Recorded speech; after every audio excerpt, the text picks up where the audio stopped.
अस्सलाम वालेकुम रहमतुल्लाह। तुर्की और शाम में आए तबाहकुन ज़लज़ला से मरने वालों की तादाद लगातार बढ़ती जा रही है। ताज़ा अपडेट यह है कि शाम और सीरिया दोनों जगह तकरीबन 55 यानी 5,500 से ज़्यादा अफराद की मौत हो चुकी है, जिनमें तुर्की में सिर्फ 3600 से ज़्यादा लोगों की मौत की तस्दीक हो चुकी है, जबकि शाम में भी 1700 से ज़्यादा लोगों की हलाकत की तस्दीक हो चुकी है। तुर्की में पिछले 100 सालों में आने वाला यह सबसे तबाहकुन ज़लज़ला माना जा रहा है और इसी वजह से तुर्की के सदर रजब तय्यब एर्दोगान ने 7 रोज़ा कौमी सोग मनाने का ऐलान किया है।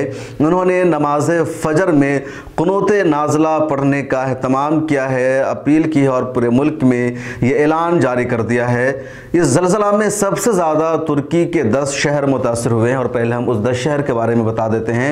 उसके बाद ये भी बताएंगे कि जिन लोगों की जान बची है या जो लोग ज़लज़ला से सबसे ज़्यादा मुतासर हुए, उन्होंने क्या कुछ कहा है, कैसा मंजर था, क़यामत की ये कैसी घड़ी थी।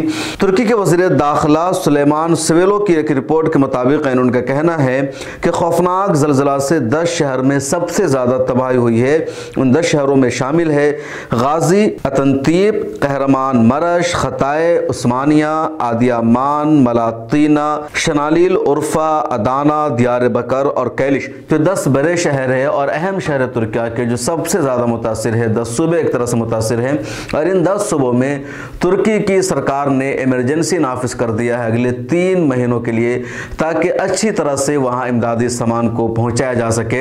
आप अंदाज़ा लगाइए कि 6000 से ज़्यादा बड़ी बड़ी इमारतें ज़मीन दोज़ हो गई है। एयरपोर्ट का रनवे 2 हिस्सों में तकसीम हो गया, उसमें बिल्कुल दरार पैदा हो गया, सड़कें फट गई है और जो लोगों का कहना है वो ये कि जो मकानात थे वो तकरीबन 2 मिनट तक हिलने लगे।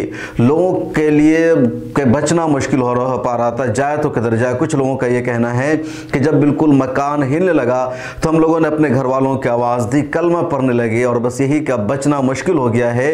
कलमा पढ़ते हुए ही मौत के आगोश में चले जाते हैं। कुछ लोग निकलकर सड़कों पर आ गए और गाड़ी में छुपने की कोशिश की, कुछ लोगों ने शॉपिंग मॉल में जगह लिया, कुछ लोगों ने मस्जिद में जाकर के पनाह ली।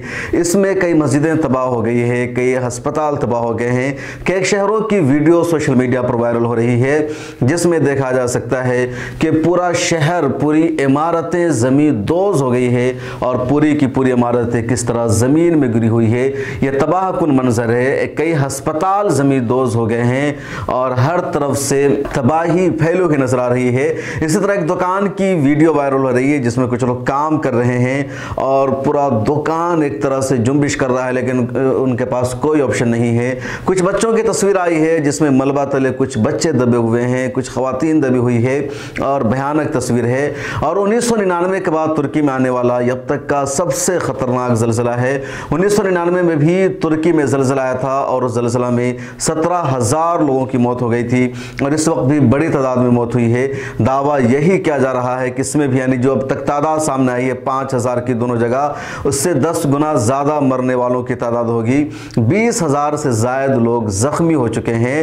24,000 से ज़्यादा अफराद रेस्क्यू का बचाव का काम कर रहे हैं। दुनिया भर के ममालिक तुर्की और शाम में पहुंच रहे हैं, उनकी NDRF की टीमें पहुंच रही है और रेस्क्यू का ऑपरेशन का काम जारी है। लेकिन अपने आप में एक बहुत बड़ा हादसा है और सबसे बड़ा सवाल यही कि ज़लज़ला क्यों आता है। साइंसदानों का इस बात पर इत्तेफाक है कि ज़लज़ला आने की बुनियादी वजह क्या है, अब तक उसको नहीं बताया जा सकता।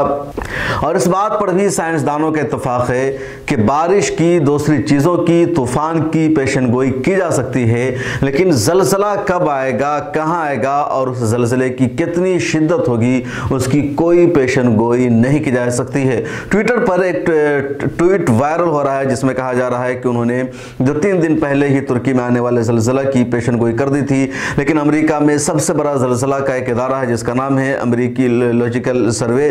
उस लॉजिकल सर्वे की जो रिपोर्ट आई है उसका यही कहना है कि ज़लज़ला की कोई पेशन गोई नहीं की जा सकती है कि ज़लज़ला कब आएगा, कहाँ आएगा और कितनी शिद्दत का आएगा। और ये जो ज़लज़ला आया है उससे कई मुल्क मुतासिर हुए। सबसे तबाहकुन ज़लज़ला तुर्की में आया है, उसके बाद शाम में तबाहकुन ज़लज़ला रहा। शाम पिछले कई सालों से जंग की हालत में है, जंग की वजह से शाम का शहर हलब और कई इलाके पहले ही तबाह हो चुके थे। बड़ी बड़ी बिल्डिंगें पहले वहाँ तबाह हो चुकी थी और जो बची खुची इमारतें थी वही ज़लज़ले की वजह से शाम और वहाँ का शहर हलब में तबाह हो बर्बाद हो गई है। शाम शाम का जो सरकारी इलाका है वहाँ भी तबाही बर्बादी हुई है, और शाम के वो इलाके जहाँ अस्करियत पसंदों का कंट्रोल है उन इलाकों में भी अच्छी खासी तबाही हुई है, और दोनों जगह रेस्क्यू और ऑपरेशन का काम जारी है।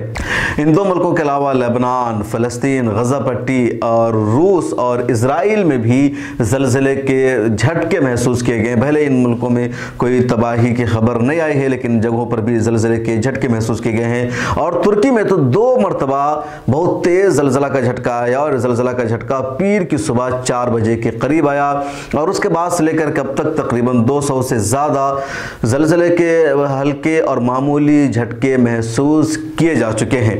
और वहाँ तबाही, एक तरफ उनके पास अब रहने को घर नहीं है, बाहर सड़कों पर है, और तुर्की में इस वक्त शदीद सर्दी है, और वो सर्दी हमारे इंडिया जैसी नहीं, दिल्ली और बिहार जैसी सर्दी नहीं है, बल्कि तुर्किया में बर्फबारी हो रही है, और इस बर्फबारी में उनके लिए रहना बेहद मुश्किल हो रहा है। मुश्किल की इस घड़ी में हम हिंदुस्तान से कम दुआ ज़रूर कर सकते हैं, आप ताउन भी कर सकते हैं।